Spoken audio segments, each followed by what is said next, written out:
Hello tout le monde, je me présente, je m'appelle Maïva Kelia, je serai votre hôte pour le nouveau podcast Ahava qui signifie amour en hébreu.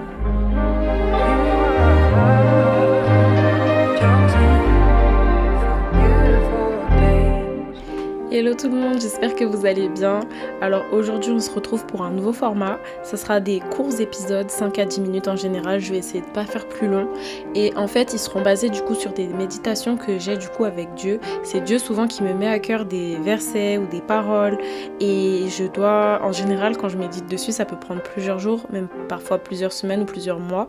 Et quand j'en ai une, je vais vous la partager en espérant que ça puisse vous aider et vous édifier. Si j'ai la réponse à la méditation, je la dis en général, c'est que j'ai assez médité, travaillé dessus pour pas du coup juste vous lancer les versets et vous laisser comme ça.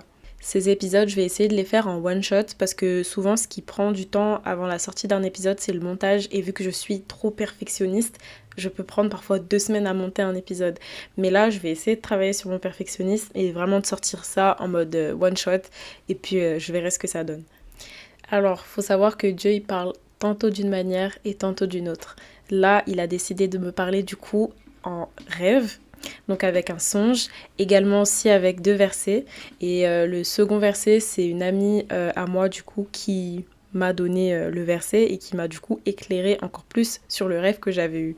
Concernant le premier verset, il m'avait mis ça à cœur lors d'une veillée. Le thème de la veillée, c'était Jésus a une autorité sur ma vie. Apocalypse 2, versets 2 à 4, je vais vous le lire. Je connais tes œuvres, ton travail et ta persévérance. Je sais que tu ne peux supporter les méchants, que tu as éprouvé ceux qui se disent apôtres et qui ne le sont pas, et que tu les as trouvés menteurs, que tu as de la persévérance, que tu as souffert à cause de mon nom et que tu ne t'es point lassé. Mais ce que j'ai contre toi, c'est que tu as abandonné ton premier amour. Souviens-toi donc d'où tu es tombé, repens-toi et pratique tes premières œuvres. Sinon, je viendrai à toi et j'ôterai ton chandelier de sa place, à moins que tu ne te repentes. Du coup, le verset il va jusqu'au 5. Suite à ça, j'ai eu un songe. Donc, le rêve, j'étais dans une maison, mais en réalité, c'était 2 maisons. La maison de mon pasteur et la maison où la dernière fois j'ai vu mon père avant qu'il parte. En fait, dans cette maison, du coup, je m'occupais des poules qu'il y avait dans le jardin. Et derrière moi, je vois une personne lancer des graines. Je la connaissais pas, mais c'était une fille. Ensuite, suite à ça, j'ai eu du coup 3 fois la possibilité d'aller à l'église, mais ces 3 fois, j'échouais. J'échouais en fait parce que j'étais trop débordée avec plein de valises que j'avais. Je sais que des fois j'ai l'habitude, même souvent, mon église elle est à Paris. Donc c'est presque tous les week-ends que je fais des allers-retours Paris-Lyon. Parce que Dieu m'a dit que c'était ma place là-bas et je le ressens dans mon cœur. Bref, du coup ça fait, à chaque fois j'ai des bagages, mais j'ai pas 4 valises. Là j'avais 4 valises sur moi. Et il y avait plein de choses autour de moi qui faisaient qu'à chaque fois, je n'arrivais pas à aller à l'église. Et ça dans le même rêve. Et la 3e fois, du coup, j'ai pété un plomb. Et j'ai commencé à pleurer en criant « J'ai besoin d'aller à l'église, j'ai besoin d'aller à l'église ». Sachant que chaque dimanche, je fais en sorte d'aller à l'église. Donc je pense que c'est plus profond que ça. Du coup, en ayant reçu une amie chez moi, elle m'a dit que je lui ai expliqué ce rêve. Et elle m'a dit du coup que ça lui faisait fortement penser à la parabole du semeur. Et du coup, dans la parabole du semeur, c'est un semeur qui vient jeter des graines. Et j'avais vraiment pas pensé à ça, mais dans mon rêve, il y a les poules qui sont venues manger les graines directement. Et derrière moi, cette fille qui a un gros sachet de graines et qui lance ses graines. Je vais vous lire la parabole. En tout cas, pas la parabole en entier, mais je vais vous lire la partie qui me concerne. Du coup, pour vous expliquer très brièvement, c'est un semeur qui est sorti en fait pour semer sa semence. Et du coup, en semant les graines, il y a plusieurs étapes dans cette parabole.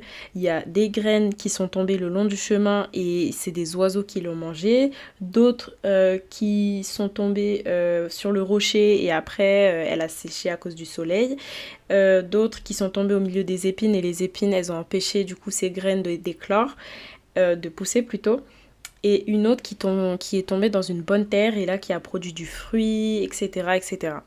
Du coup, moi, la partie qui me concerne, c'est la première que je vais vous lire. Donc, ça dit « Comme il semait, une partie de la semence tomba le long du chemin. Elle fut foulée aux pieds et les oiseaux du ciel la mangèrent. Puis après vient l'explication de Jésus qui dit « La semence, c'est la parole de Dieu. Ceux qui sont le long du chemin, ce sont ceux qui entendent. Puis le diable vient et enlève de leur cœur la parole de peur qu'ils ne croient et soient sauvés. » Ah oui, et j'ai oublié de préciser, cette parabole, 2-3 mois avant, Dieu m'avait demandé de méditer dessus. Je comprenais pas pourquoi, du coup je l'avais laissé de côté. Et ça va faire 2-3 semaines du coup que je médite sur ces 2 versets, plus le rêve que j'ai fait, et je demande à Dieu, parce que c'est pas moi qui fais ma logique toute seule et qui comprend, c'est vraiment grâce au Saint-Esprit, et je vous invite à vous, quand vous faites des rêves, de ne pas faire votre conclusion tout de suite, mais de vraiment demander au Saint-Esprit afin qu'il vous guide dans la révélation sur ce qu'il cherchait à vous dire et à vous faire comprendre surtout. Parce qu'après, c'est des choses qui vont nous servir tout au long de notre vie, qui nous serviront peut-être pas maintenant, mais pour plus tard. Mais moi, je sais que ça me sert maintenant. Du coup, moi, après plusieurs jours de méditation, etc., de ce que j'ai compris par le Saint-Esprit, c'est qu'en fait, il y a des gens extérieurs qui viennent prendre la parole de Dieu que toi, tu as reçue. Ça fait que même si tu marches pour Dieu, tu pries pour les autres, tu as foi pour les autres, tu vas beaucoup à l'église, tu lis la parole, etc. T'as beau faire ça, tant que tu ne protèges pas ton cœur, en fait, il y a n'importe qui peut venir et se servir. Et il y a un verset, c'est dans Proverbe 4,23 qui dit « Garde ton cœur plus que toute autre chose, car de lui jaillissent les sources de la vie. » C'est pas pour rien que carrément on nous dit de garder notre cœur. Parce que le diable, il vient, il rôde, il vole, il s'en fout. Et au final, après, c'est nous les perdants. C'est-à-dire que notre relation avec Dieu, elle va être abîmée. Et ici, ce que Dieu cherchait à me dire, c'est que j'ai beau lire la Bible, faire ci, faire ça. Mais en fait, tu oublies la chose numéro 1, en fait. C'est que ton cœur doit être à Dieu. Ton cœur doit appartenir à Jésus. C'est-à-dire qu'en fait, moi, je sais que j'ai un gros problème dû au deuil de mon père, de dépendance affective. Il y a des choses dans ma vie auxquelles je m'attache qui m'éloignent en fait de ma relation avec Dieu. Alors j'ai beau prier pour les autres, j'ai beau lire la parole, aller à l'église, mener cette vie qui est d'apparence bien. De toute façon, c'est bien, Dieu nous le dit, c'est bien. Mais en fait, la chose que j'ai oubliée, c'est mon premier amour, et c'est Jésus. Parce qu'il le dit bien dans Apocalypse. « Je connais tes œuvres, ton travail et ta persévérance. Je sais que tu ne peux pas supporter les méchants, que tu as éprouvé ceux qui se disent apôtres et qui ne le sont pas, que tu les as trouvés menteurs, que tu as de la persévérance et que tu as souffert à cause de mon nom et que tu ne t'es point lassé. » Mais la chose, en fait, que Jésus dit, la chose la plus importante, en fait, c'est que, en fait, notre cœur doit être à 100% à Dieu. Et ça, je reconnais, c'est quelque chose que j'ai du mal à faire et quelque chose, en tout cas, sur ce que je dois travailler. Parce qu'en fait, à force de m'attacher à des choses que c'est pas la volonté de Dieu, bah moi en fait ma relation avec Dieu ça l'abîme et au final j'ai beau faire tout ça mais c'est vain en fait. J'ai beau continuer par exemple à faire des podcasts, mais si je continue à faire ce que Dieu m'a dit de ne plus faire, c'est inutile. Ou par exemple continuer d'aller à l'église, continuer de lire la parole, continuer de parler de Dieu aux autres, de faire connaître Dieu à d'autres personnes, etc. En fait, c'est bien, mais c'est vain. Il faut que j'obéisse à 100% à Dieu. Et l'obéissance de moi-même, je ne peux pas. Mais par le Saint-Esprit, je peux. Donc en fait, ça, c'est un exercice que je vais devoir faire... En tout cas que j'essaye de faire et je vous cache pas, c'est très très difficile, surtout quand toute ta vie en fait, moi par rapport à mon témoignage que je ferai peut-être un jour, c'est difficile du coup d'abandonner en fait les personnes que j'aime de tout mon cœur, mais si c'est la volonté de Dieu, je dois le faire parce que sinon, après, ça me porte à confusion. Après, j'abîme ma relation. S'il me dit de ne pas faire quelque chose, c'est pour mon bien et pas pour mon mal. Et toi, s'il te dit de faire quelque chose, c'est vraiment pour ton bien et pas pour ton mal.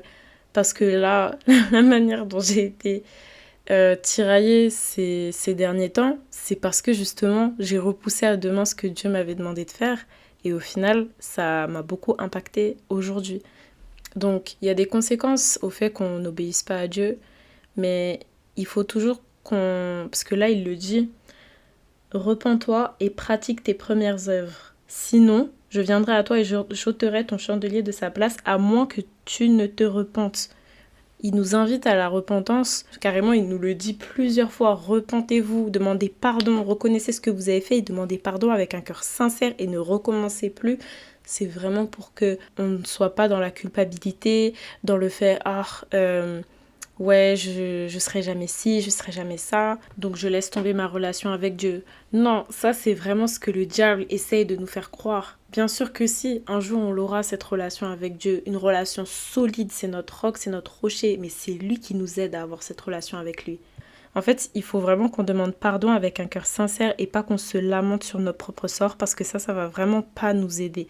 La culpabilité, c'est vraiment juste pour nous laisser dans le trou noir. Je vous invite en tout cas à demander au Saint-Esprit de vous aider parce que quand vous reconnaissez que Jésus est mort à la croix pour nos péchés, que nos prénoms sont sur la croix, en fait, vous avez le baptême du Saint-Esprit qui vient sur vous. Et le Saint-Esprit, c'est celui qui t'aide. C'est pas pour rien que Jésus l'appelait le consolateur.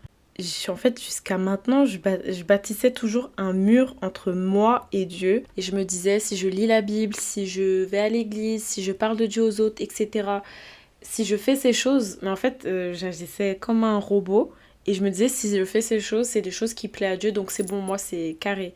Alors que pas du tout. En fait, il faut que ton cœur soit là. Et je sais que moi, personnellement, si je faisais ça, c'était la peur, en fait, qui me véhiculait. Et quand tu lis la parole, rien que dans la parabole du semeur, Jésus dit, en fait, c'est le diable vient et enlève de leur cœur la parole, de peur qu'ils ne croient et soient sauvés. Cette peur, en fait, elle vient du diable parce qu'il ne veut pas que tu sois sauvé. Du coup, lui, il va te mettre tous les mensonges possibles, toute la culpabilité possible dans ton cœur pour que justement, toi, t'aies pas cette révélation et que tu te repentes sincèrement et que tu agisses pour Dieu. Et voilà, après, on voit des gens qui sont encore dans les mêmes péchés parce qu'ils ont... En fait, ils ont peur.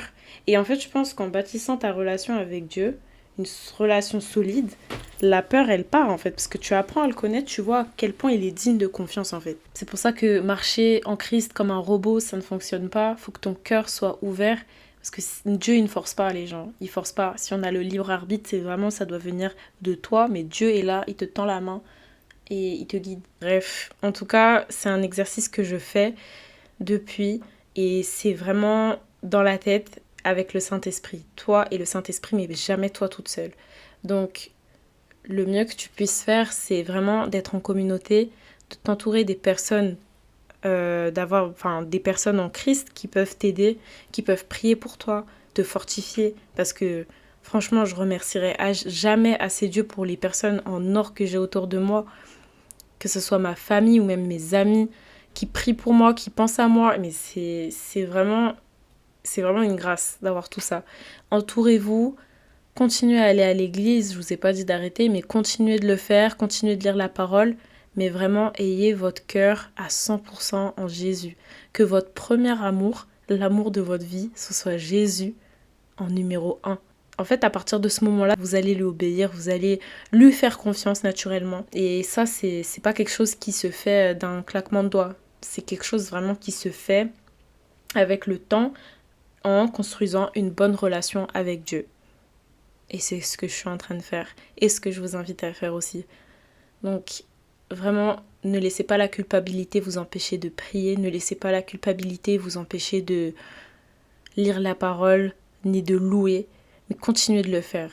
Des fois, c'est dur. Et je sais très bien, des fois, c'est dur. On a juste envie de se recroqueviller sur nous-mêmes et de déconnecter et de laisser la vie filer comme ça. Mais c'est pas ce que Dieu veut pour nous. Il nous a promis tellement des projets de paix que ça là, c'est vraiment pas pour nous, parce que vraiment c'est nous qui nous mettons dans ces conditions alors que Jésus nous tend la main pour nous aider. Et c'est pour ça que je dis aussi c'est mental, c'est qu'en fait il faut qu'on se fasse violence et qu'on demande à Jésus de l'aide. Et franchement, moi je vous cache pas, toutes les fois où par exemple j'arrivais pas à prier ou que je priais pas, Dieu il venait toujours me parler tantôt d'une manière, tantôt d'une autre.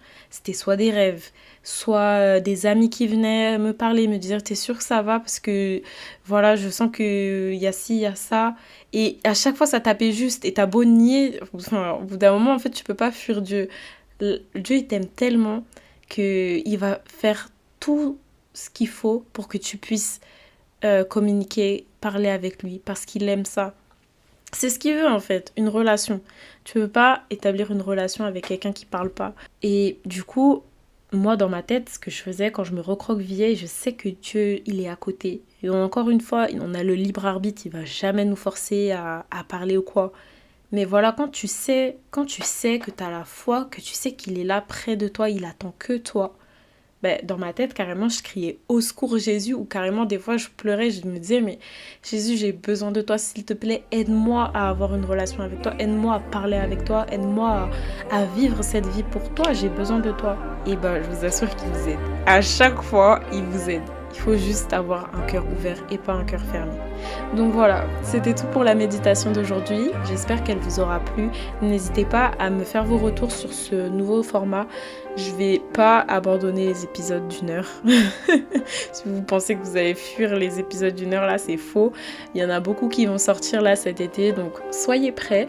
Et en tout cas, n'hésitez pas à m'envoyer un de vos témoignages avec l'adresse en barre d'infos, à mettre vos avis et à repartager. Si ça vous a fait du bien, ça peut faire aussi du bien à votre prochain. Donc voilà, je vous souhaite de passer une belle journée et une bonne soirée et que Dieu vous bénisse. You are chosen for beautiful things.